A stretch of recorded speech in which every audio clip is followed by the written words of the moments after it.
Welcome to your nightmare. You ever get that feeling you've walked into someone else's dream? That's how my first night in the apartment felt, like I'd stepped through a door into a reality that wasn't quite mine.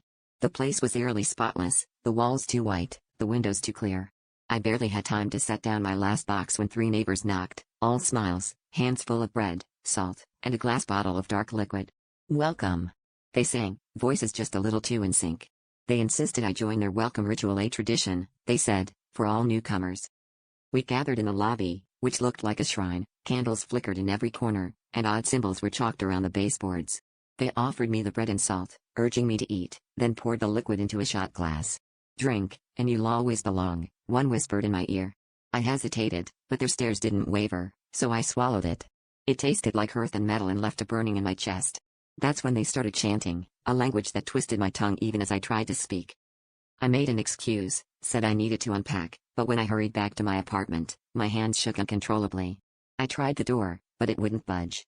That's when I noticed it, my name, carved deep and uneven into the inside of the wood, right at eye level. I swear it hadn't been there before. I ran my fingers over the grooves, cold and fresh, as the chanting below grew louder. I heard footsteps on the stairs, slow and deliberate, and the doorknob began to turn from the outside. Panicking, I scanned the room for any escape, but the windows wouldn't open. They were painted shut, or maybe just never meant to open at all. The shadows from the hallway stretched under the door, swallowing the light. I pressed myself against the far wall, heart racing, as the door creaked open and the neighbors stepped in. Their eyes were all wrong. "You belong to us now," they said in perfect unison, as the door swung shut behind them, and locked. From the inside,